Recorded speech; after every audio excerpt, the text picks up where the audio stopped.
Boa tarde, sejam todos bem-vindos. Em nome da FORLUS, gostaria de agradecer a presença de todos vocês. Hoje, felizmente, o Dr. Marcos está aqui. Levanta a mão aí, Dr. Marcos. Ele está aqui. A gente tinha feito, o convite para ele vir em maio, mas em função da greve dos caminhoneiros, do problema de aeroporto, acabou que ele não pôde vir, mas hoje ele está aqui. E hoje estamos aqui com a nova diretoria da FORLUS. Eu tenho certeza que de nome vocês já os conhecem, mas vai ser uma oportunidade muito interessante de poder ouvi-los um pouco, de fazer alguns questionamentos. Tenham um pouco de paciência nos questionamentos, tá, gente? Por favor. Mas tem aqui o Vanderlei, que já está na casa há um tempo, o Thiago, mas o Emílio, apesar de estar com a gente no conselho, também está numa função nova aqui. O Gilberto está vindo da CEMIG Saúde, mas a gente vai responder tudo com muita calma para vocês. Lembrando que esse evento é parte do programa de educação previdenciária e financeiro para viver melhor. Peço que vocês deixem os celulares no silencioso, por favor. No final do evento, a gente vai mandar para vocês uma pesquisa de satisfação. Eu peço que, por favor, vocês respondam para que a gente possa melhorar cada dia mais nossos eventos. Fica também um recadinho, talvez alguns de vocês estejam recebendo alguma ligação do pessoal do atendimento para informar que a partir do próximo ano, a FORLUS não vai mais enviar informe de rendimentos para imposto de renda via correio. Então, é preciso que vocês tenham um e-mail cadastrado lá na fundação para receber. Então, a gente está fazendo uma triagem de todo participante que não tem esse e-mail. O pessoal do atendimento já começou a ligar. Até que não são tantos participantes, no total foram uns 2.070 participantes, mas todos eles receberam uma ligação. E talvez você não tenha um e-mail pessoal seu, mas confia de indicar o e-mail de um filho, de uma esposa. Então, a gente está fazendo esse contato. Então, se receber a ligação, não é trote, tá, gente? É a turma da FORLUS mesmo. E eu vou chamar aqui para falar um pouquinho com vocês, Gilberto, nosso presidente, Thiago Felipe, diretor de Seguridade e Gestão, Emílio, por favor, Investimento e Controle, Vanderlei Toledo, nosso DRB, por favor.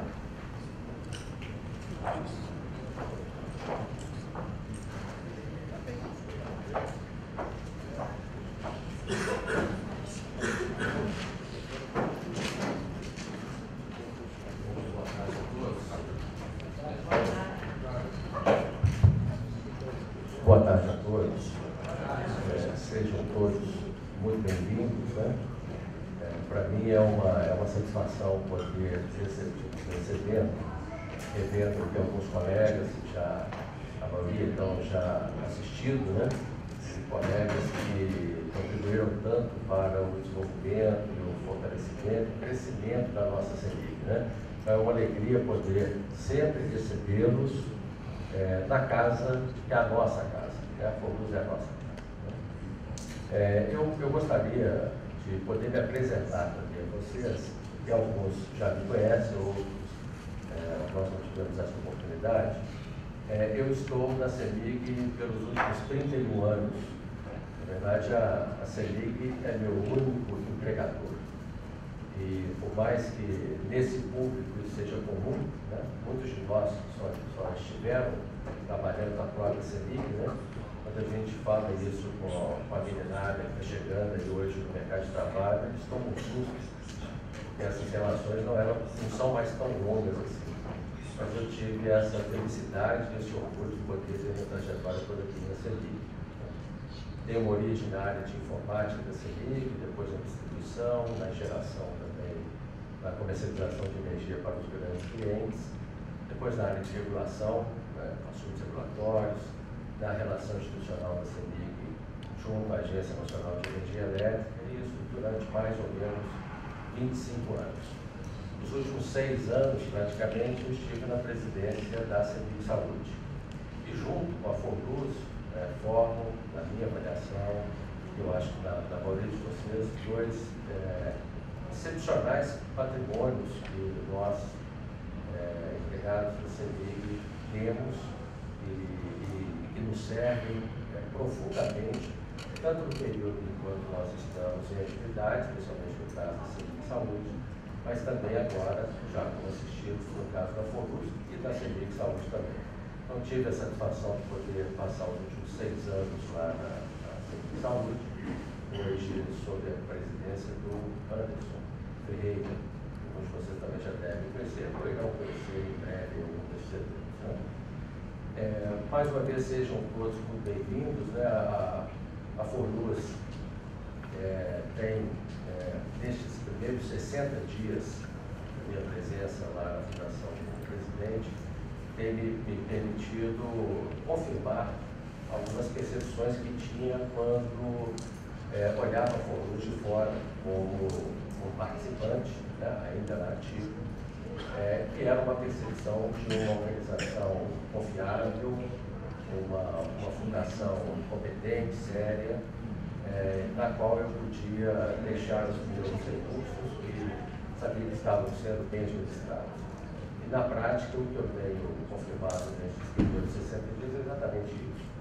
Uma fundação muito séria, com uma governança muito madura e nos dá uma tranquilidade de que, perante as regras regulatórias, perante aquilo que a Previc nos determina e nos orienta, perante aquilo que os nossos conselheiros nos orientam, sejam eles o Conselho Fiscal, o Conselho Federativo, né? Nós temos realmente cumprido bem a regra do jogo, né? Somos ainda, né, uma posição de destaque, né? Estamos ali entre a 8ª e 9ª entidade de mercado de previdência complementar do país, estamos falando de mais de 200 entidades. É uma posição de destaque, fazemos parte de um grupo de entidades sistematicamente importantes, esse é o nome que o regulador confere a um grupo específico de entidades. Neste momento são 17 entidades, as 17 maiores, que são sistematicamente acompanhadas pelo regulador. Nós estamos permanentemente em fiscalização. Isso é muito bom, porque nos exige, nos põe à prova a todo momento, e exige um nível de gestão realmente muito aderente às regras do jogo. Então, que dá tranquilidade a cada um de vocês e que dá tranquilidade também a todos nós que somos participantes da mesma fundação. Neste momento também, um cenário de grandes desafios. Nós temos um planejamento estratégico bem construído no último ano de 2017, passou por uma revisão, um conjunto de objetivos estratégicos também bem delimitados, com iniciativas consistentes, olhando para o futuro da Fundação. Nossa preocupação é de cuidar bem da operação, isso é fundamental, claro, né? O benefício tem que ser pago de maneira correta, em dia, as ações de investimento têm que ser feitas com precisão, com qualidade, o nosso recurso precisa ser bem rentabilizado, a folha de pagamento tem que ser feita da maneira correta, nos prazos corretos e por aí vai. Então, a operação do dia a dia é algo com a qual a gente se preocupa e se esforça para que seja cada vez melhor e mais eficiente, né? Mas nós não podemos perder de vista o futuro. Então, o nosso planejamento estratégico, ele nos movimenta para o grande desafio no futuro. E, por conta disso, a gente tem nestes primeiros 60 dias, se dedicado muito em conhecê-lo e avaliar o que precisa ser aprimorado, né? Isso é um trabalho da toda a diretoria, do próprio Conselho, que tem uma renovação a partir do mês de dezembro, agora, dia 15, 20 de dezembro, não recordo exatamente o dia 12, né? Uma renovação também de conselheiros, a gente precisa dar uma continuidade da visão estratégica da Fundação, né? Mas, enfim, esse momento é mais para que eu me apresente a vocês, me coloque à disposição. A FORUS já tem uma tradição de ter as portas abertas, isso permanece. Então, sempre que desejarem falar comigo diretamente, falar com o nosso DRP, encontrar os diretores, né? Utilizem os canais que nós já temos à disposição de vocês e, eventualmente, se desejarem também falar pessoalmente, eu estou sempre à disposição de vocês. Vou pedir ao restante da diretoria também se apresente, porque nós temos uma renovação importante na fundação do ponto de vista de troca dos diretores, né? O Emílio, nosso diretor de investimento e controle, o Thiago, nosso diretor de seguridade, e o Vanderlei, que já vem de um mandato, iniciou agora recentemente um segundo mandato como nosso DRP. Vou pedir que cada um também possa se apresentar e contar um pouco rapidamente da trajetória deles na CEMIG, na fundação, né? Depois a gente pode também aqui fazer um bate-papo, responder algumas perguntas, alguns temas que vocês queiram também colocar aqui para a diretoria. Mais uma vez, muito obrigado. Boa tarde a todos. Meu nome é Emílio Cafra, eu tenho 27 anos que eu estou na CEMIG. Comecei na CEMIG com 16 anos de idade. 2/3 da minha vida está aqui dentro da CEMIG, então realmente já tenho uma experiência boa. Desses 27 anos, os últimos 20 anos foi na área financeira. Eu sou formado em administração de empresas, contabilidade, pós-graduado em finanças e controladoria, né? Na área financeira eu passei em várias áreas, trabalhei na parte de controladoria, a maior parte do tempo foi na área de controladoria. Dentro dessa área de controladoria, a gente teve muito trabalho. Eu fui conselheiro em várias empresas do grupo da CEMIG também. Eu fui conselheiro fiscal durante 4 anos no CEMIG Saúde, quando teve a cisão da CEMIG Saúde e da Forluz. E depois eu vim para a Forluz. Na Forluz também já tem 2 anos e meio. Eu fazia parte do conselho fiscal da Forluz. E agora eu recebi esse desafio de começar lá na diretoria de investimentos. Com relação a esse desafio, é um orgulho muito grande pela minha trajetória, estar cuidando desse patrimônio, rentabilizar esse patrimônio, sendo que eu também tenho o meu patrimônio lá desses 27 anos aplicado. Então, a responsabilidade é muito grande, o desafio é muito grande que eu tenho do dever fiduciário com cada um de vocês, mas estamos motivados, os membros da diretoria, a fazer o melhor.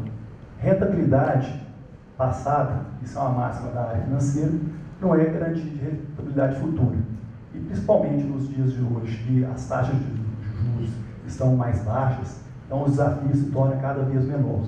Porque a gente, numa entidade de previdência privada, a gente não deve simplesmente buscar o máximo de rentabilidade. Na prática, o nosso desafio é buscar a rentabilidade que faça cumprir a obrigação de pagar o benefício de cada um de vocês e, no futuro, o meu próprio benefício.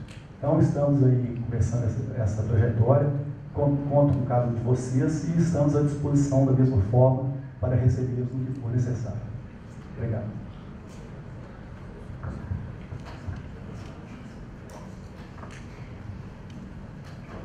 Obrigado. Boa tarde a todos. É um prazer para a gente tê-los aqui, né, nesse bate-papo. Eu acho que é um momento muito oportuno, principalmente diante dos últimos acontecimentos e diante da dinâmica que envolve a questão de previdência no Brasil especificamente, né?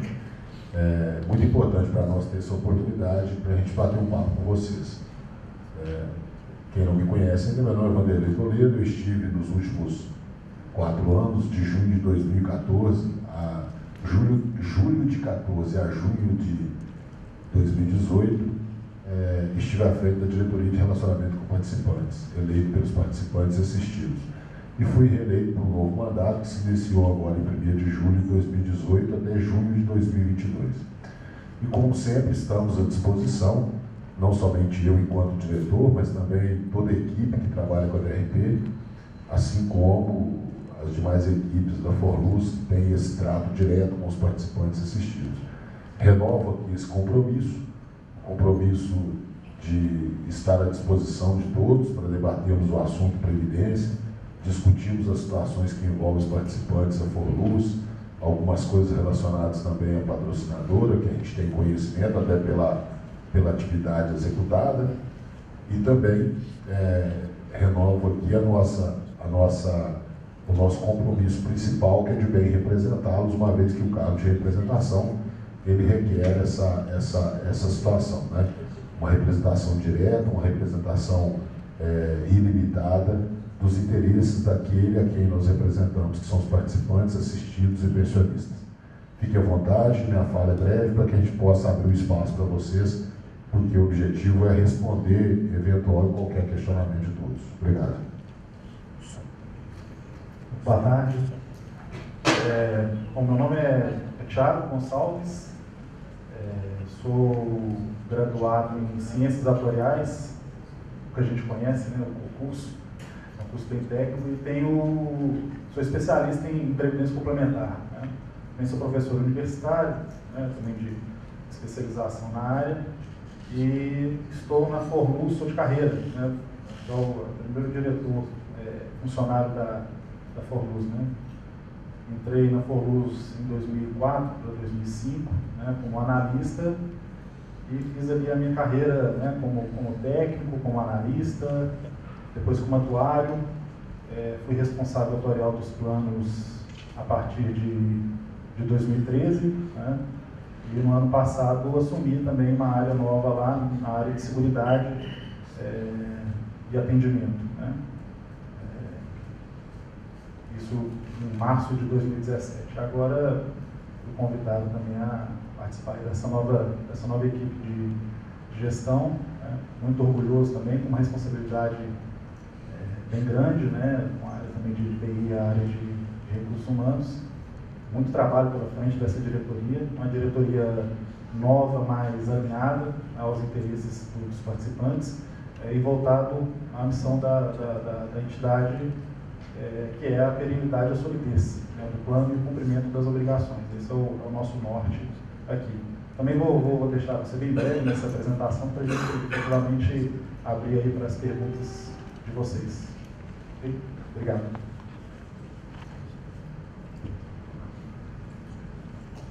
Gente, quem tiver pergunta, levanta a mão que a gente vai levantar.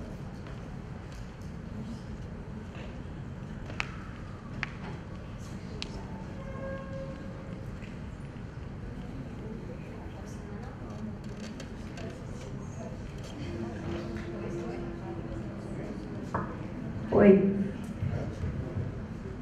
Boa tarde a todos, boa tarde, diretoria Forluz. Eu queria ouvir da diretoria, da atual gestão, com relação ao patrimônio, aos imóveis. A gente está ouvindo, quer dizer, eu ouvi pelo menos, que está existindo uma regulação nova por parte da Frederic, que a Forluz teria que vender todo o patrimônio que está em imóveis. Eu gostaria de saber sobre isso e emendando isso, com relação ao prédio novo, Lucas Gomes, não, o Aureliano Chaves, e ficou essa coisa que a gente pelo menos tem visto, eu pelo menos tenho visto, que a sede iria para lá, não iria, está tudo ocupado se montar, já teve época de estudo de locação para a IBM, enfim, e a gente não sabe, gostaria de saber então a real situação da parte imobiliária e principalmente dos dois prédios, o antigo e o novo. Obrigado. Leonardo Diniz. Leonardo, por gentileza, quando fizer a pergunta, só falar o nome para ficar mais fácil para a gente.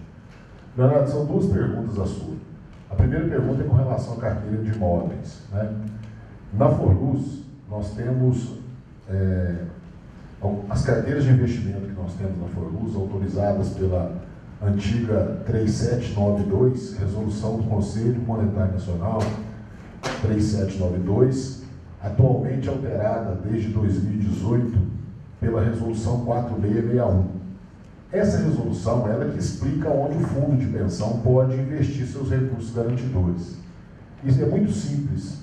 Nós podemos investi-lo em renda fixa, e a renda fixa nós temos título público e título privado. Nós podemos investi-lo em renda variável, podemos investi-lo em imóveis, podemos investi-lo em empréstimo. E também, uma coisa mais recente, de alguns anos para cá, a gente pode também investir no exterior. Esta resolução, ela, além de mostrar onde a gente pode definir onde pode ser o investimento, ela define também os limites. Qual é o limite do patrimônio que a gente pode investir? Recentemente, nós estávamos desenquadrados no plano A, no que diz respeito à carteira imobiliária. E com isso a gente estava firmando um TAC com a Previc para que a gente pudesse enquadrar o nosso percentual, ou seja, nossos imóveis, o volume de imóveis estava maior do que o permitido na resolução 3792.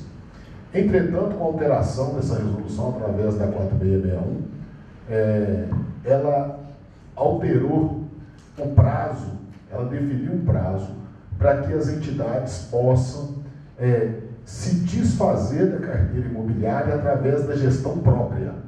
Ou seja, nós não poderemos, pela nova legislação, ter imóveis administrados diretamente pela entidade. Nós teremos que ter um fundo de investimento imobiliário, que é a gestão, obviamente, gestão de fundo é feita por um gestor externo e tal, né? E ela definiu um prazo de 12 anos para que todas as entidades fechadas de previdência complementar possam se adequar a essa nova legislação.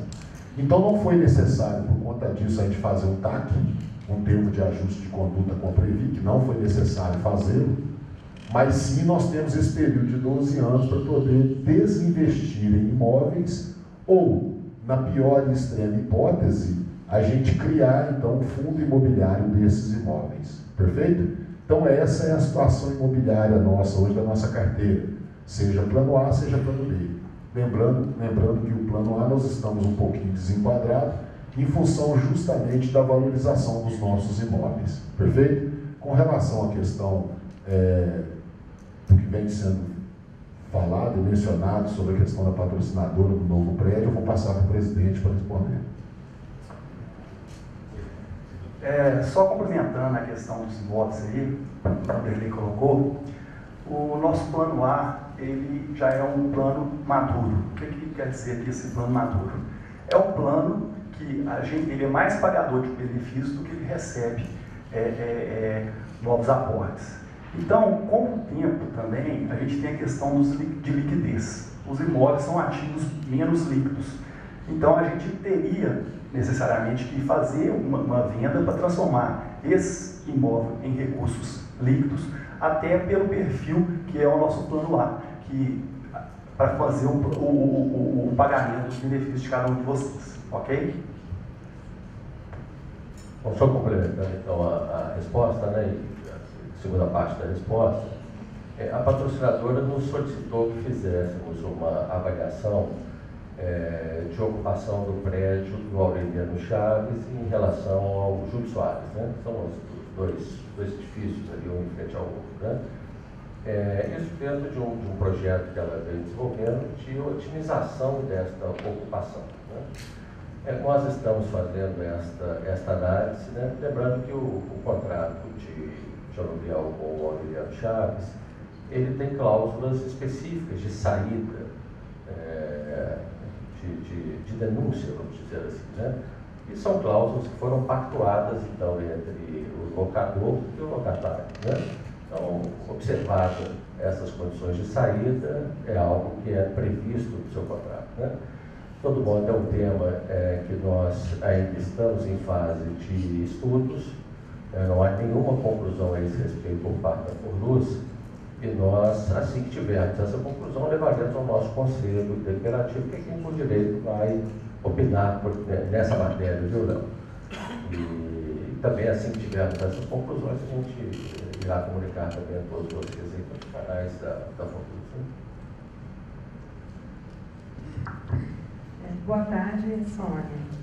Eu queria saber se a gente ouve falar muito sobre o déficit do plano A, que existe aí uma disso. O que já foi feito, como foi feita essa transição para a nova diretoria e o que está sendo feito agora com esse déficit do plano A, que parece que o valor eu não sei exato, até gostaria de se pudesse falar. Bom, Sônia, obrigado pela pergunta. O plano A, ele tem um déficit já, ele começou na verdade em 2008, tá? Ele veio crescendo com o tempo. Hoje o déficit é de aproximadamente 1 bilhão, tá? 1 bilhão um patrimônio aí próximo de 8 bilhões. A gestão anterior, né, aí eu até menciono uma apresentação que foi feita pelo presidente anterior, pelo Zé Figueiredo, no último Presta Contas, né, lá na sede.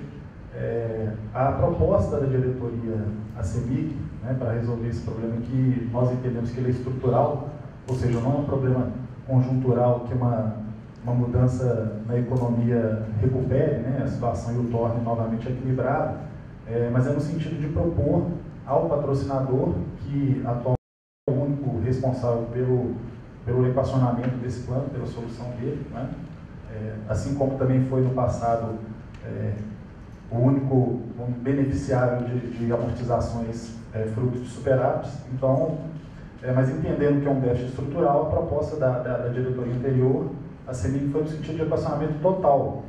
Tá? Nós levamos já no ano passado essa proposta, isso foi apresentado no Fórum Usativa também. Essa proposta de equacionamento seria no sentido de alongar a dívida atual existente, exatamente para viabilizar esse equacionamento por parte da CEMIG sem prejudicar o caixa dela, né? Então seria um alongamento de aproximadamente aí 9, 10 anos na dívida, mantendo o valor da prestação, de forma a equilibrar o plano. Tá? Qual que é o status atual? A fórmula já se encontra na fase final de elaboração da documentação referente a essa proposta. Isso será levado ao Conselho Deliberativo, creio que na próxima reunião de dezembro, tá? Na primeira quinzena de dezembro. O Conselho, aí sim, com base nessa proposta da diretoria executiva, vai decidir se opta pelo equacionamento total, de forma a equilibrar o plano de uma forma mais definitiva, ou se ele vai optar por um equacionamento menor, né, o que a gente chama de equacionamento mínimo, que também é permitido pela legislação. Tá? Esse equacionamento mínimo permitido, ele gira em torno de 180 milhões. Tá? Isso não tem como ser menor do que isso é o mínimo. Mas o entendimento da diretoria é que é necessário esse equacionamento total, porque a gente fala que, até para fins didáticos, é a mesma coisa de você ter uma fatura de cartão de crédito e pagar só o mínimo. Né? Quer dizer, o próprio juros sobre o principal, ele acarreta um aumento da dívida. Então, o que a gente, né, tem falado com a CEMIG é nessa linha. Olha, pode até equacionar aqui agora um pouco menos do que efetivamente é necessário, do ponto de vista de equilíbrio do plano. Mas essa conta vai aumentar com o tempo. Né?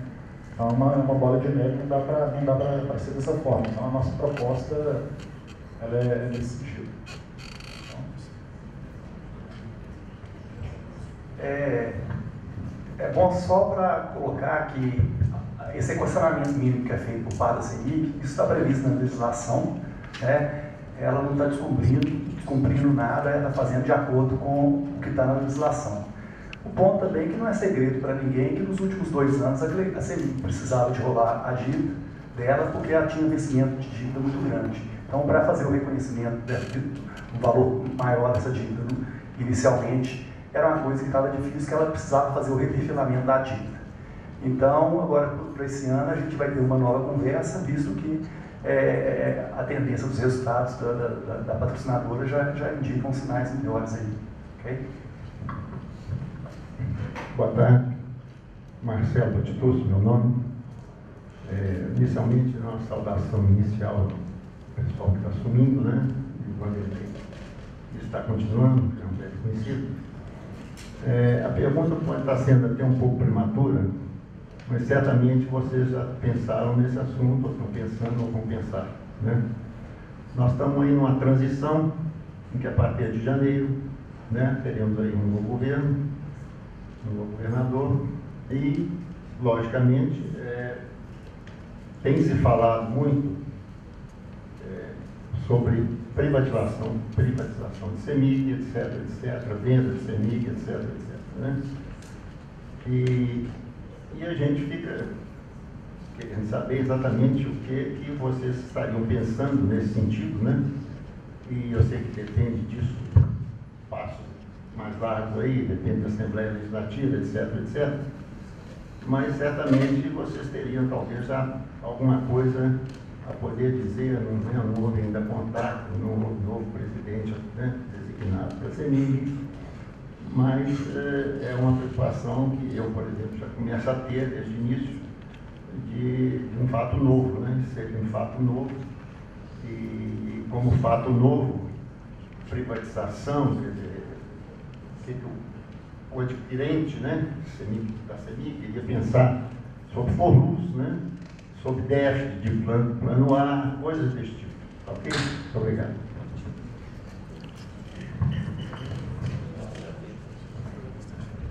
Ok. Obrigado aí pela pergunta, Marcelo. Eu acho que esse é um tema que muitos aqui estão acompanhando e ansiosos em relação a ele, né? Eu acho que a gente poderia talvez separar em dois pontos. O primeiro momento é o que acontece com o nosso patrimônio, né? Ele fica em risco, ou seja, os nossos quase 17 bilhões de reais plano A e plano B estão correndo risco se a empresa for estatal ou for privada, não faz a menor diferença. Esse recurso é o nosso recurso, é o que já está nas nossas contas e é aquele que nós temos que rentabilizar dentro dos mínimos atuariais, né? Então, neste aspecto, não é algo que nos tire o sono, né?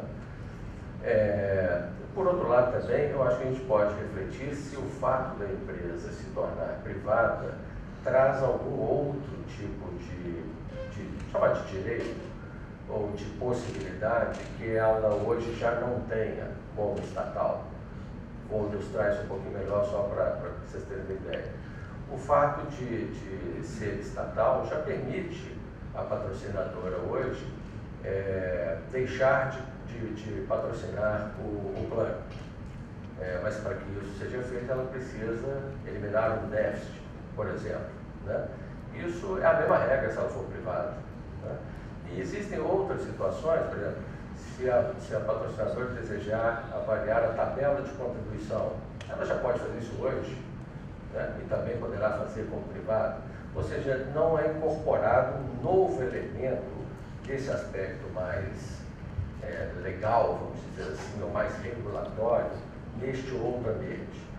Acho que internamente, também assim, para a administração, uma preocupação também que sempre ocorre, mas que de alguma forma já é presente na FORLUS, que é a da eficiência, né? Ou seja, o quanto nós temos sido, até porque muito se associa a eficiência operacional à empresa privada, como se a estatal também não pudesse ter ações de eficiência, né? Então, essa preocupação da eficiência operacional, da boa gestão, da boa governança, da ética dos negócios, é algo que já faz parte do dia a dia da nossa organização. De fato, nós não temos nenhum outro elemento que não o que todos estamos ouvindo, né? Foi objeto de campanha, tem sido objeto das declarações, mas, no entanto, não há nada de concreto do ponto de vista já de mudanças de secretariado ou coisas também, ou outras pessoas, aliás, de outros níveis também, dos níveis dos escalões do governo, que já aproxime mais uma conversa nesse sentido, né? Mas acredito que nesse momento não é um momento de intranquilidade. O nosso patrimônio está preservado, né? E a gestão é algo que nós temos que dar continuidade, sempre pensando em ser o melhor possível. Eu sempre, que aí me permitam fazer aqui fugir um pouquinho da previdência, e cometer aqui um déjà vu aqui com a área de saúde, eu sempre dizia para os meus colegas lá da CEMIG Saúde e para os conselheiros, aqui a gente tem uma conselheira da CEMIG Saúde presente, né? Que o fato da empresa ser privada, o que ela queria observar era o quão competente nós estávamos sendo lá na saúde para administrar um plano no formato de autogestão. A gente conseguisse demonstrar que a gente estava sendo competente no sentido de ser eficiente, ter os custos adequados, ter boas práticas, ter uma boa governança, uma gestão moderna, uma gestão adequada. Eu acho que a gente tinha um primeiro ponto de justificar a própria existência da autogestão. Acho que na FORLUS também a gente tem condição de demonstrar essa competência num outro ambiente. Só mencionando uma questão aqui, pessoal. Primeiro, com relação à pergunta anterior, e com relação ao déficit. É bom a gente lembrar que essa tentativa de que a CEMIG equacione o déficit integralmente do plano A é uma tentativa que vem desde 2015, quando o plano fecha em déficit em 2015, primeiro déficit a equacionar, né? Então a gente vem com essa tentativa dela quitar integralmente. Infelizmente, naquele momento ela se encontrava numa situação financeira um pouco delicada, e aí a gente vem persistindo nessa tomada de posição, né? Ou seja, que ela pagasse integralmente o déficit. Por conta de uma série de fatores que já foram mencionados aí, ela não pagou. Agora, não assim que a gente está tudo às mil maravilhas também, não. É bom lembrar que nós estamos no momento de final de mandato, né? Então, assim, final de mandato de governo, final de mandato de gestão do estatal, não é fácil negociar, vocês sabem disso. Nenhum governo, ou qualquer gestor indicado pelo governo em final de mandato, ele toma decisões que vão impactar durante o período e tal, então tem esse fator de dificuldade, né? Não quer dizer que a gente não possa conseguir. Nós estamos tentando, né? E assim, a Selic tem demonstrado a intenção nesse sentido, mas nós temos esse fator que dificulta, que é a questão de final de mandato, né? Bom lembrar isso. Com relação à questão da privatização, é necessário que a gente se reinvente. E aí o problema não é só nosso. O problema de privatização, ele é um problema para todos os fundos de pensão que tem como patrocinador uma entidade ou uma empresa vinculada ao governo, né? Porque a pauta privatização, ela volta com maior força nesse momento, seja âmbito federal, seja âmbito estadual. Então, é um problema que é do sistema. Eu costumo dizer que ele é sistêmico. O sistema vai ter que achar, vamos dizer assim, os controles desse risco, como que a gente melhor controla isso, né? Para que o impacto seja o menor possível para a sociedade como um todo.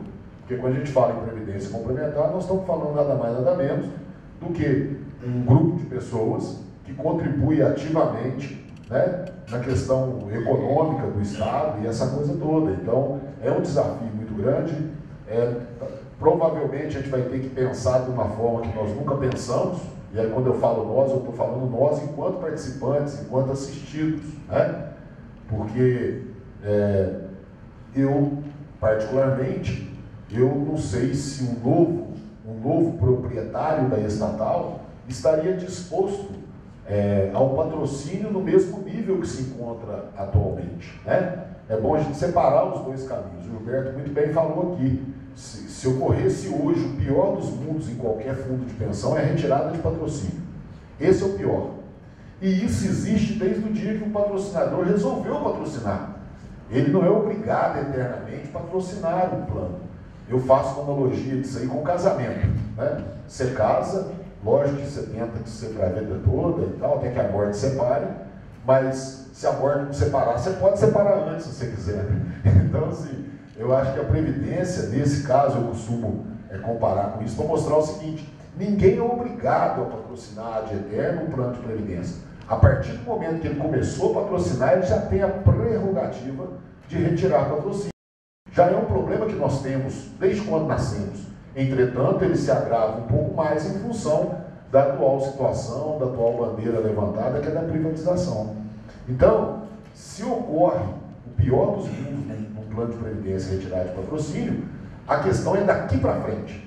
Porque até esse dado momento, nós não temos perda nenhuma. Haja visto que para tirar patrocínio, a resolução CGPC 11, do Conselho, a resolução do Conselho Nacional número 11, Conselho Nacional de Previdência Complementar, ela define que pode ser retirado o patrocínio, porém, ele tem que deixar o plano equacionado, né? O plano tem que estar equilibrado do ponto de vista financeiro, do ponto de vista atuarial. Então, o problema de uma retirada de patrocínio, eventual retirada, que é o extremo num plano de previdência, é daqui para frente.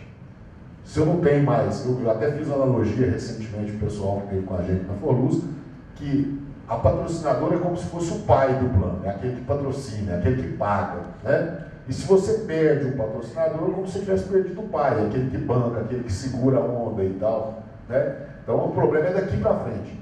Mas uma coisa é certa, não é um problema só nosso, nós, seja a nível de diretoria, a nível de conselho, nós estamos discutindo esse assunto de forma bem intensa, né? E, obviamente, vamos apresentar propostas aí, Se porventura o pior vier a acontecer, o que a gente pode fazer? Ok? Nesse cenário extremo que eu estou dizendo. Ok? Obrigado. Marcelo, só complementando, tem dois exemplos aqui no estado, né? Telemig e Benj. Né? Foram duas empresas que foram privatizadas. Os funcionários dessas empresas eles não deixaram, eles continuaram com previdência privada. Né? O Benj, né, quando da compra pelo Itaú, passou a ter o fundo de pensão do Itaú, né, que depois virou Itaú Banco. Eles permanecem com esse plano de previdência. Os assistidos permaneceram com o mesmo nível de benefício, até porque isso você não pode alterar. Né? O que aconteceu de fato foi uma revisão do custeio dos ativos, do custeio previdencial dos ativos, por conta de um outro plano de política de remuneração do novo empregador. Eles mexeram um pouco lá na tabela de contribuição, tá, dos ativos. E no caso também da Telemig, né, Telemar, Oi, também permaneceu o compromisso com os assistidos, com os ativos, também houve uma redução ali no nível de contribuição dos participantes ativos. Tá?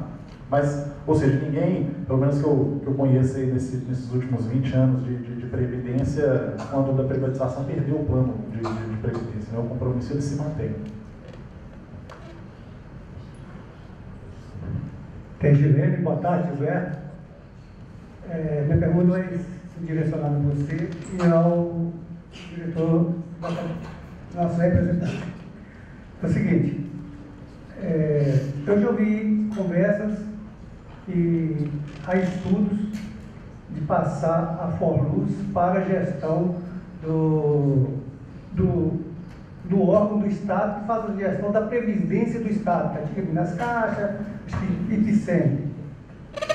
Se isso está sendo cogitado e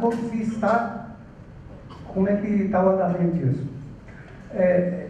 O companheiro ali, o colega ali fez a pergunta que eu gostaria de ter feito também, mas vou complementar. Essa madrugada eu vi a entrevista do Zema no canal Livre, não sei se alguém aqui assistiu, e o cenário que ele tem colocado para a CEMIG, que colocou na entrevista, da ineficiência da CEMIG e que vai buscar a gestão da CEMIG no mercado externo de profissionais. Com certeza, hoje, exceto aí o diretor que é eleito pela categoria, os demais são postos indicados pela CEMIG. E eu percebi o seguinte, que o cenário vai ser um cenário realmente de desafio e boas coisas provavelmente não deverão vir para nós. Eu gostaria de ouvir você falar sobre isso. Quanto à negociação com a Forluz e CEMIG do déficit, nos eventos anteriores que eu tive a oportunidade de participar aqui, foi dito que tinha sido realizada uma negociação e que a CEMIG vinha quitando religiosamente em dias. E pelo que foi posto aí agora, me parece que não é isso, ou está em andamento, né? E inclusive foi colocado em gráficos, né? Eu queria saber sobre isso. E quero desejar a você sucesso aí nessa gestão aí. Prazer te reencontrar aqui. Eu vou começar então pela última questão. Não há nenhum tipo de inadimplemento da CEMIG em relação a acordos já realizados com a Forluz. Os pagamentos são isso, rigorosamente em dia. Tudo em dia, tá, presidente? E em relação à negociação deste déficit do Plano A, que já foi mencionado, o que a gente tem encontrado, a gente acabou de mencionar isso, que a gente tem encontrado muita predisposição da CEMIG em também celebrar um acordo para este equacionamento que a gente tem hoje ainda na mesa para ser discutido. Então, com relação a isso, nós estamos, não tem problema nenhum nesse aspecto. Em relação à questão de gestão, de trazer executivos externos para a companhia, né, para a CEMIG, se tem algo que a gente aprecia, a diretoria aprecia e aprendeu a conviver na CEMIG também, nestes anos todos, foi de desafios. Então, se a palavra é desafio, tem uma diretoria aqui que gosta de desafios e que está pronto para encarar os desafios que vierem. Então, não é algo que nos assuste, né? Nós estamos aqui, para isso mesmo, né? Nós passamos, por mais que tenhamos tido uma trajetória numa empresa de capital misto ou dita estatal, né? Nós passamos por uma organização que foi uma organização que teve que desenvolver a sua qualidade de gestão em diferentes mercados, inclusive mercados concorrenciais, né? O mercado livre de energia, dos mercados onde era necessário ser desafiada e aceitar esses desafios. Então não é algo que nos assuste, mas lembrando que para a administração da FORLUS é estatutário que nós tenhamos dirigentes com uma filiação mínima à fundação. Então, tanto para o diretor eleito quanto para os demais diretores que foram indicados pela CEMIG, é necessário que eles tenham pelo menos 10 anos de filiação à fundação. Então, isso, de alguma forma, limita um pouco essa questão externa, vamos dizer assim, né? Bom, em relação à administração por um plano único do Estado, né? Este é um ponto que, se a gente for observar o Estado de Minas, né? Existem diferentes entidades, diferentes fundações que administram diferentes planos de previdência para empresas do Estado, né? Então, me parece até ser um pouco natural que você, ao observar que existem diferentes previdências, entidades fechadas de previdência complementar no próprio Estado, que você venha à tona questões dessa natureza. É algo que também a gente tem isso presente no nosso plano estratégico de investimento, porque se há essa possibilidade, nós queremos ser a consolidadora, não a consolidada, vamos dizer assim, né? Então a gente precisa estar pronto para isso, né?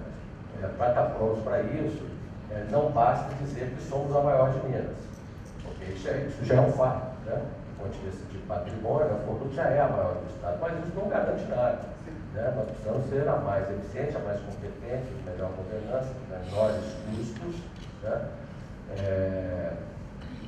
E é um assunto que, de fato, assim, para a diretoria, para o conselho, é um assunto que a gente já encontra nesse momento também, e a gente tem degustado nele também, avaliando os cenários que são estes aí.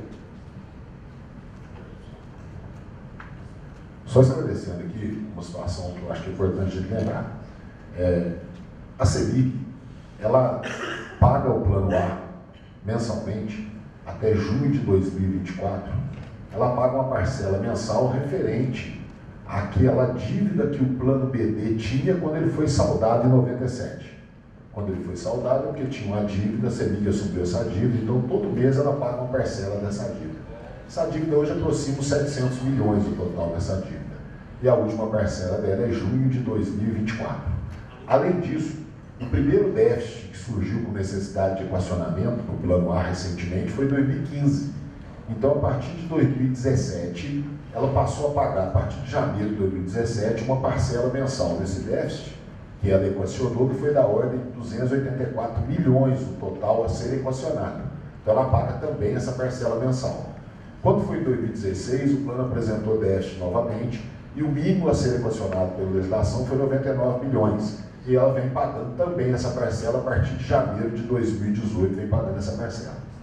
Em 2017, o plano apresentou, em 31 de dezembro de 2017, um déficit a ser equacionado, o mínimo a ser equacionado, de 178 milhões. E aí, quando chegar agora no final do ano, chegar agora em dezembro, o Conselho vai aprovar o equacionamento do déficit. A CEMIG, ela pode usar a legislação e falar o seguinte: eu quero equacionar o mínimo. O mínimo é 178 milhões. Também vai ser pago em parcelas, todas essas parcelas vencem em 2031, ou ela pode, diante dessa conversação que já foi anunciada aqui, ou ela pode optar por falar: eu vou quitar integralmente esse déficit. Então essas são as possibilidades. Inadimplente ela não se encontra.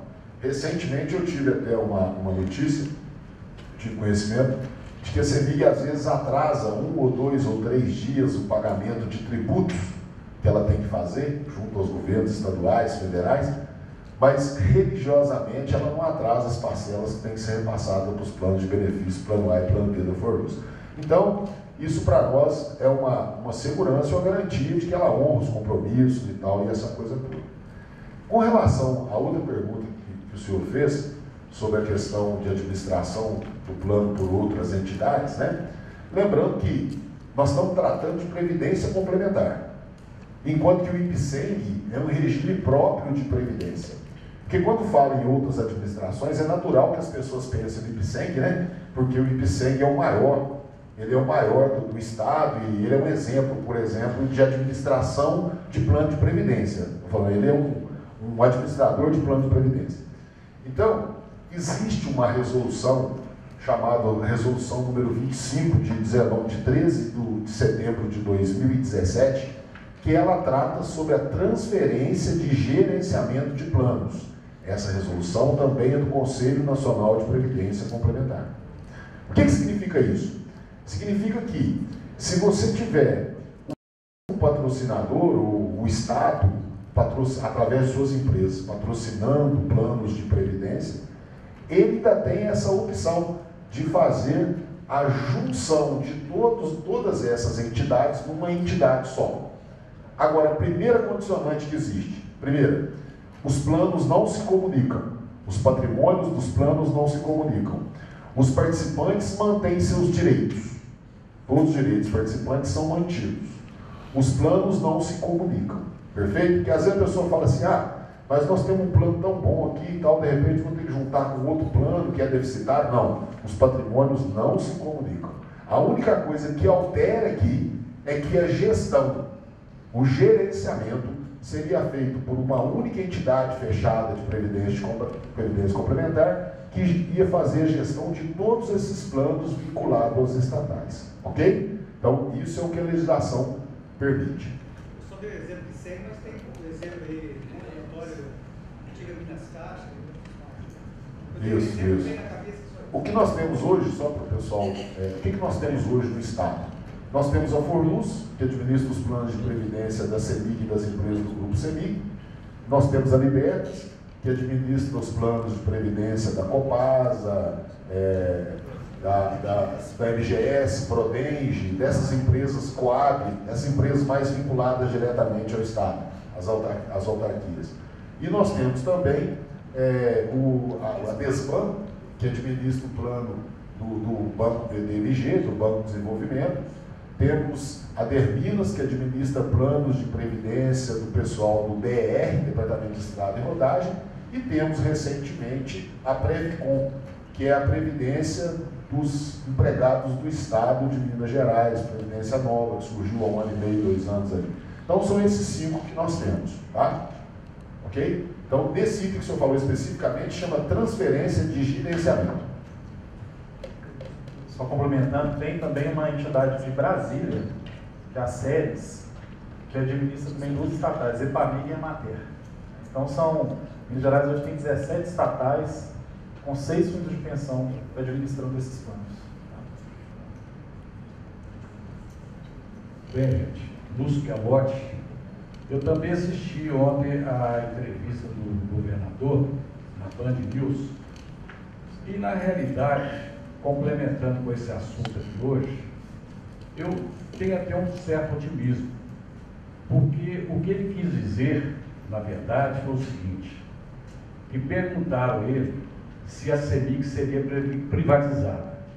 E ele falou, olha, a CEMIG está com um valor irrisório. A CEMIG deve e nós não vamos privatizar a CEMIG nessas condições. Nós só podemos pensar nisso quando a CEMIG for totalmente saneada. Olha, se a CEMIG tem um débito com a FORLUS, isso para nós é muito bom, porque você está querendo sanear a CEMIG, é sinal que nós vamos receber, correto? Então, essa questão também que já foi bem esclarecida pelo Gilberto, pelo Vanderlei, de comando da FORLUS, Isso aí já é coisa jurídica e é garantido.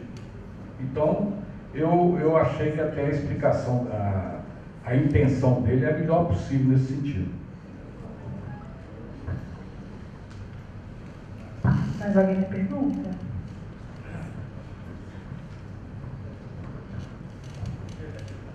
Elton,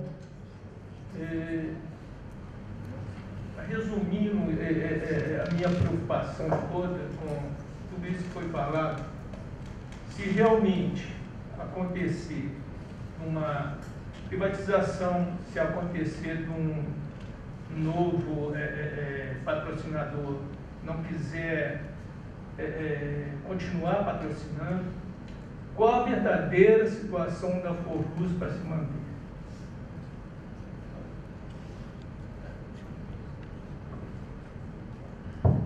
Bom, eu acho que Elton, né? Elton, hoje nós temos um plano B equilibrado. Os ativos são suficientes para cobrir os passivos do plano B.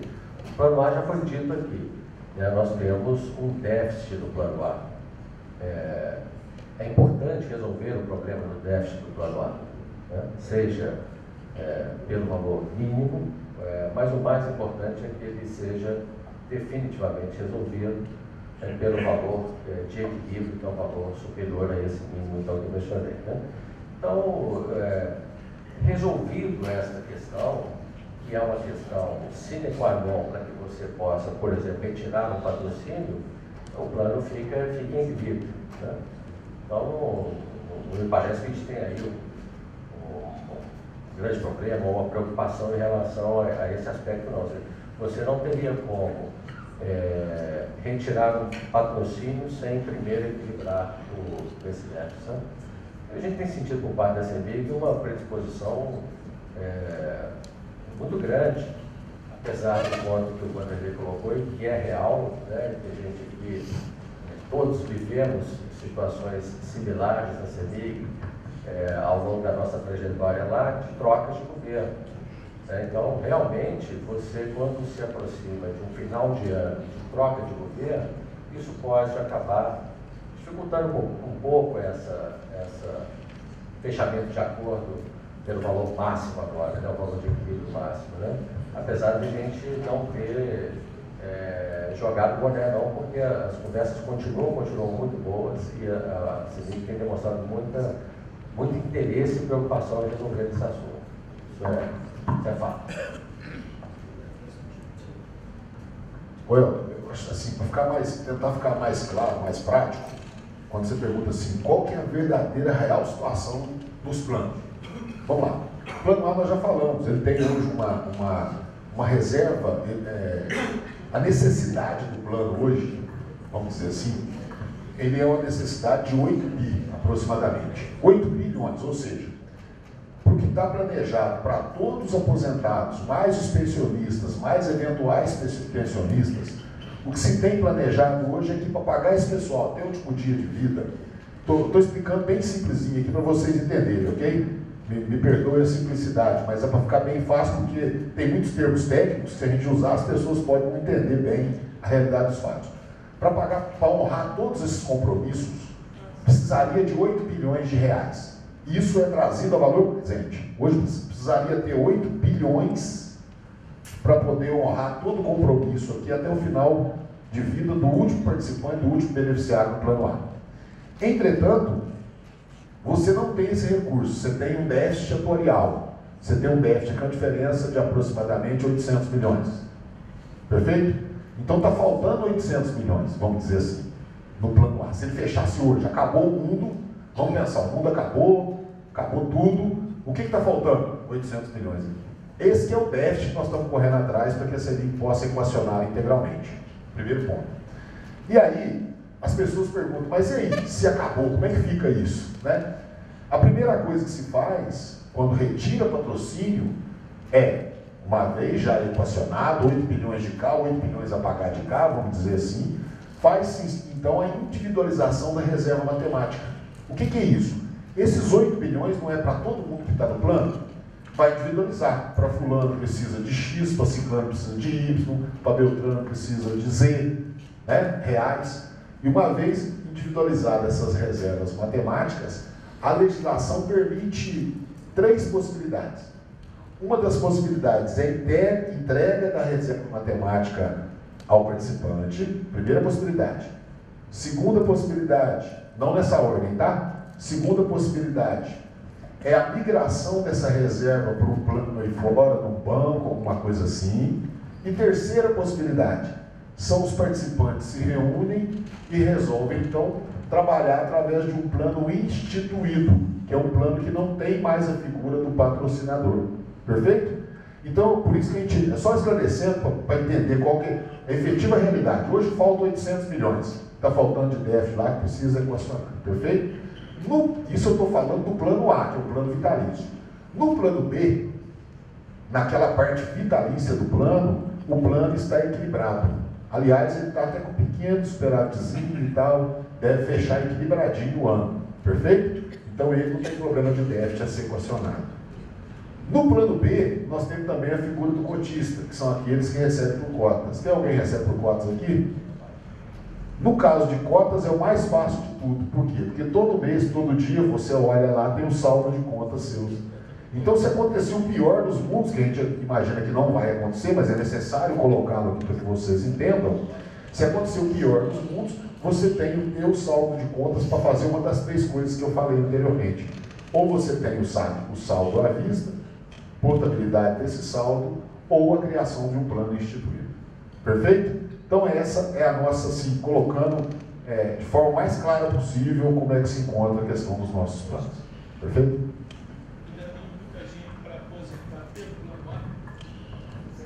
Plano A hoje nós temos mais ou menos na ordem de 300 pessoas, mas nós temos aí 100 e poucas pessoas que estão na ativa e tem outras pessoas que já se desligaram da patrocinadora, mas não atingiram ainda a idade mínima de 55 anos, então eles estão aguardando esse delay. Boa tarde, Fernando, Andrade, tudo bom? Eu não sei se eu vou ser redundante, mas talvez para esclarecer melhor. Na verdade, são até três questões. A primeira, tem notado que o plano A, né, desde 2015 ou 2016, não sei, ele vem apresentando déficit, né? E, logicamente, aí vem para o compromisso da CEMIG de entrar com déficit. Como é que é a história disso? Ou seja, vamos esquecer que o plano vai acabar, né? Que tem essa situação aí que o Vanderlei falou, vamos repartir não. Como que está se trabalhando para isso? Por que eu estou fazendo essa pergunta? Porque ano passado o Zé Ribeiro comentou que a CEMIG tinha pedido, tinha até uma proposta que saiu da Assunção, tem um plano C, e dá uma solução definitiva para o plano A. Chegou-se a falar isso, que a CEMIG estava com esse pedido. Né? Como é que ficou isso? E aí esse ano eu não vi falando mais sobre isso. Né? Pelo menos a gente que está de fora, tal, você não tem contato todo dia, você não, nem procura às vezes. E terceira é o seguinte, aí é uma coisa fora, um pouquinho fora, mas tinha uma pendência da Previc, né? Para Previc, com a Forluz, querendo que um valor não podia ser cobrado, acho que o valor de custeio, né? O custeio de administração. Aí o Zé Ribeiro falou, estava nos dias, até setembro, outubro, nós temos que entrar com recurso e tal. Aí falou que entrou e tal. Como está a situação? Também, de repente, isso aí já foi falado, mas... Ok? Obrigado. Tá, vamos lá. Questão do plano A, tá? O plano A, como nós já mencionamos aqui, é um plano que se encontra com déficit, é um déficit estrutural, e que, enfim, a Forluz vem negociando com a CEMIG para equacionar, ok? A questão daquela tal do plano C, né? Não existe plano C, tá? O plano C, na época se discutiu lá a criação de um novo plano, sem risco, tá? Não existe isso. O que existe foi um pedido, tá? Que a CEMIG fez à Forluz no sentido de propor medidas que reduzissem o risco de déficit, tá? No futuro. O que poderia até ser uma criação de um novo plano, tá? Mas não é essa a solução, né? A primeira coisa que nós temos que fazer é equacionar o plano, tá? Equacionando o plano, aí você parte para uma discussão e uma efetivação de outra medida que reduz o risco atuarial futuro. tá? Futuro. Então, você passou no plano, olha, eu quero reduzir o risco dessa massa de participantes aqui. Aí a gente vai discutir se vai criar um benefício financeiro dentro do plano A ou não, né? Creio que essa área definitivamente não é, do ponto de vista técnico e administrativo, não é a criação de um outro plano, que seja o plano C. Tá? Em relação à parte da responsabilidade, né, o que é Previc, na verdade, assim, a emenda constitucional número 20, ela é de 1998, né, e depois veio a lei complementar 108, ela estabeleceu que toda fundação, todo plano de previdência patrocinado por uma empresa pública, né, ou sociedade de economia mista, ela teria que ter um custeio paritário, ou seja, o participante paga a mesma coisa que o patrocinador, tanto no aspecto previdencial, tá, de custo de contribuição previdencial, quanto no aspecto administrativo. Como no caso daqui do nosso plano A, existia um contrato de 1997, né, então, ou seja, anterior a essa emenda constitucional, existe uma discussão, e essa discussão ela foi mantida ao longo de vários anos com a Previc, do ato de perfeito, do direito adquirido. A Previc, depois de uma longa discussão com a Forluz, ela determinou que a Forluz aplicasse a paridade, né? E a Forluz, o Vanderlei vai explicar melhor aqui, mas a Forluz, ela decidiu aí entrar com uma ação contra a Previc, né? E conseguimos aí uma liminar. O Vanderlei vai explicar melhor. Isso é em relação ao previdencial, tá? E também tem um outro custeio, que é o custeio administrativo, que isso já foi equacionado, que é no sentido de adesão ao plano de previdência. Então, todo participante que aderiu ao plano de previdência até o dia 15 de dezembro de 2000, isso já foi feito um TAC, um termo de ajustamento de conduta, que quem paga a conta é o patrocinador. Quem entrou depois de 15 de dezembro de 2000, divide-se a conta entre participante e patrocinador, ou seja, aí você tem a paridade. Ok? Quer comentar? E foi justamente em função desse TAC, quando se fez, isso ficou discutido de 2004 a 2014. Quando se fez o TAC, então, do custeio administrativo, o que é o custeio administrativo? Quanto custa para tocar essa máquina chamada Forluz, né? Quando se fez o TAC do custeio, foi necessário fazer a alteração, então, no regulamento dos planos. Nesse momento, encaminhou-se para a Previc uma proposta de alteração do plano A e do plano B, do regulamento, e a Previc, então, veio e falou assim, olha, vocês têm um problema aí. O problema é que nós resolvemos o problema do custeio administrativo. Só que ficou o problema do déficit que está marcando lá no artigo 57, que o déficit é integral pela patrocinadora. E isso, em observância ao artigo 202 da Constituição e à Lei Complementar 109 de 2001, em observância a isso está irregular. Então, a Previc veio nesse momento e falou assim, vocês não podem ter o déficit pago integralmente pela patrocinadora no plano A. Aí, nesse momento, iniciou-se uma série de recursos administrativos internos, fomos em todas as instâncias internas da Previc, não logramos êxito, e por não ter logrado êxito, a Previc, então, deu um prazo limite ao Conselho Deliberativo, a quem compete fazer a alteração regulamentar, deu um prazo limite determinando que ele fizesse a alteração e passasse, a partir daquele momento ali, a ser paritário também as questões relacionadas a déficit. Ou seja, deu déficit, 50%, assim que é a Previc, queria a Previc. Deu déficit, 50% da patrocinadora, 50% dos participantes. A única saída que nós tivemos, então, foi mover uma ação judicial contra a Previc. Essa ação foi distribuída em dezembro do ano passado, autorizada em dezembro, distribuída em dezembro e janeiro desse ano. Inclusive, tendo aí com a participação das entidades, a EA, alguns sindicatos e tudo mais, né? E essa ação, então, nós obtivemos uma liminar.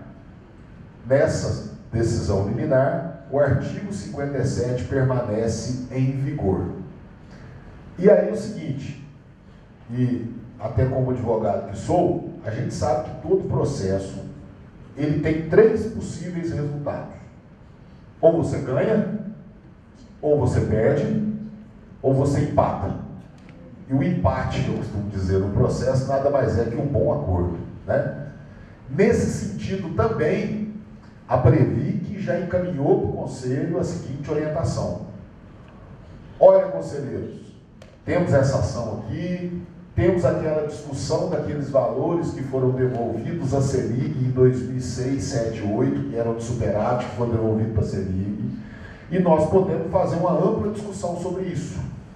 De repente, numa tentativa do encontro de contas, A CEMIG se responsabilizaria a devolver esse valor atualizado, e isso serviria então para pagar o déficit integral que está até agora, e se tivesse algum remanescente a gente discutiria, e a partir daí a gente mudaria o artigo 57 para tornar ele paritário. A intenção da Previc é nesse sentido, de um acordo nesse sentido. Agora é óbvio que qualquer coisa dessa natureza, seja, a Previc já sinalizou nesse sentido, seja um aceite dessa sinalização pela patrocinadora, obviamente nós vamos discutir isso, que é a nossa função, discutir e esclarecer efetivamente as regras, eventuais regras dessa natureza, para todos os participantes. Isso, por enquanto, está no campo das ideias. Ainda não tem nada efetivado assim, a Previc só mandou o documento ao Conselho falando, olha, a gente pode tentar fazer uma discussão, ela já sentou com a gente algumas vezes, falou também nesse sentido. Então é isso que pode acontecer com relação ao artigo 57. Nós estamos na justiça, amparados por decisão liminar. A gente sabe que cabeça de juiz, barriga de menina grávida e aquele negócio do neném novo, só depois que sai que a gente sabe o que tem lá de verdade, né? Então o risco existe, nós temos um risco jurídico dessa questão. Podemos ganhar, ganhamos tudo, se perder, perdemos tudo. E podemos achar um meio termo nesse sentido aí, ok? Mas nessa negociação com a CEMIG, que ela está assumindo que vai, provavelmente vai acertar o total, vai fazer um pagamento só do mínimo, né? Isso também está entrando, ou não? Tá. Não tem uma coisa a ver com a outra, nada a ver. Não, tem tudo a ver, na verdade. Tem tudo a ver. Aí, então, quer dizer, eu estou sentindo assim, tem uma ação aqui, nós estamos negociando aqui, já tem um ano, né? Ou seja, eu sei que tudo demora. E a terceira, o plano A, todo ano está dando déficit, entendeu? Aí você falou assim, não, se a gente liquidar os 800 milhões, sei lá, desculpa, mas eu não sei se o número é esse. Se a gente liquidar isso agora, resolveu tudo, aí nós vamos fazer uma coisa para não ter mais problema. Esse não ter mais problema, assim, não pode estar agora, 2019 não vai ter déficit. Mesmo que mude, porque senão, entendeu? Vai uma bola de Deus, filho, uma bola de neve. No meu entendimento, de fora. Olha só, o déficit do plano, ele é originado em várias questões, né? Se você equaciona o déficit todo hoje, é 800 milhões, tá? Equaciona o déficit total, ainda que você tenha o plano hoje zerado, né, no sentido de prejuízo, vamos dizer assim, se as pessoas viverem mais do que se projeta, né, isso vai custar. É muito bom viver, mas mais custa, né? Então isso gera o quê? Gera um aumento das obrigações, ou seja, do compromisso, né? E isso gera um déficit no plano. Então a ideia, né, que foi desenhada e o que foi requerido pela patrocinadora foi isso, olha, proponha alternativas que reduzam, né, o meu risco disso acontecer. Como que você pode fazer isso? Olha, se você não garante, por exemplo, tá, isso está sendo discussão, a vitaliciedade do pagamento do benefício e o participante opta receber de uma forma financeira, né, isso você reduz o risco, ou seja, então são essas medidas posteriores a essa discussão que elas vão solucionar ou não e atender ou não o pedido da CEMIG, tá? Agora, a questão que o Wanderlei mencionou das devoluções, né, da amortização, obviamente que ela está diretamente relacionada com isso. É lógico que se a gente chegasse no cenário ideal de voltar tudo, ou seja, todo o recurso que foi compensado em 2006, 2007, 2008, o plano estaria superavitário, não era nem equilibrado, porque é coisa de 1,5 bi aí em valores atualizados e o déficit hoje é 800. Então, em tese, o plano ficaria superavitário, né? Ficaria, vamos dizer assim, menos difícil de propor, então, essa redução de risco atuarial. Mas isso tudo depende de uma discussão, né, com a Previc, que é o órgão que fiscaliza, com a CEMIG, com a situação financeira da CEMIG, né, e com a própria administração da FOLUS, e com os participantes através, né, dos seus representantes. Gente, eu queria agradecer a presença aqui da diretoria. A gente tem que seguir para cumprir o horário, tá? Ficam abertos os canais de atendimento, caso vocês tenham alguma dúvida. E como o Gilberto falou, nossas portas estão abertas, ok?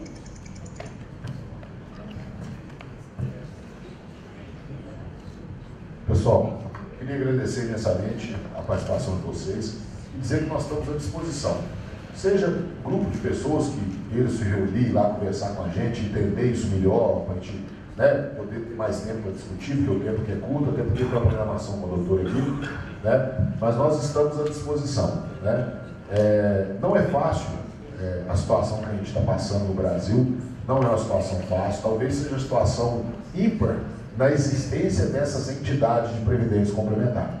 Mas, por outro lado, isso é muito bom, que exige da gente uma capacidade maior, é um desafio maior, exige uma capacidade maior, exige, né, que a gente tenha aí uma maior capacidade, seja de negociação, de discussão, de ouvir os participantes, de discutir com os participantes. E é isso que nós pretendemos fazer.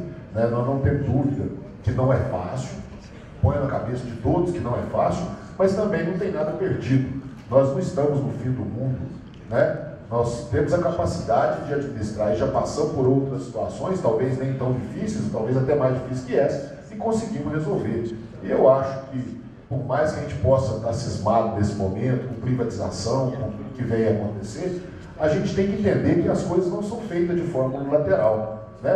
Por mais que o governo chegue e fale, eu quero fazer, eu vou fazer, as coisas não são bem assim.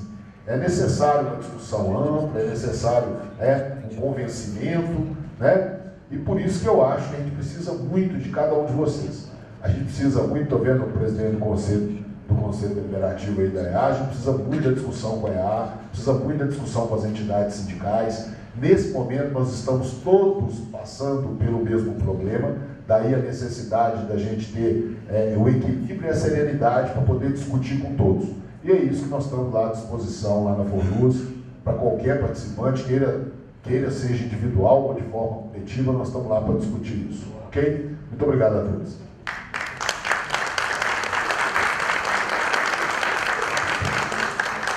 Eu vou aproveitar também só para me despedir de vocês, agradecendo pela presença, né? E reafirmando que podem contar com essa maioria, com os nossos órgãos de governança, os conselhos, tanto deliberativo quanto fiscal. Nós temos pleno entendimento da grandeza que é a Forluz, da importância que é a Forluz para cada um de vocês, de nós também, do tamanho da responsabilidade que é estar na gestão executiva da Fundação. Então, contem com a nossa dedicação, com o nosso empenho, para poder fazer jus, né, a confiança que a patrocinadora depositou em 3 de nós, e que muitos de vocês depositaram no Vanderlei também. E acho que, de alguma forma, de maneira geral, como um conjunto, como uma diretoria executiva colegiada, todos vocês torcendo sempre pelo sucesso da nossa fundação. Muito obrigado. Aproveitem bem a palestra do Dr. Marcos. Muito obrigado pela presença, Dr. Marcos. Muito obrigado.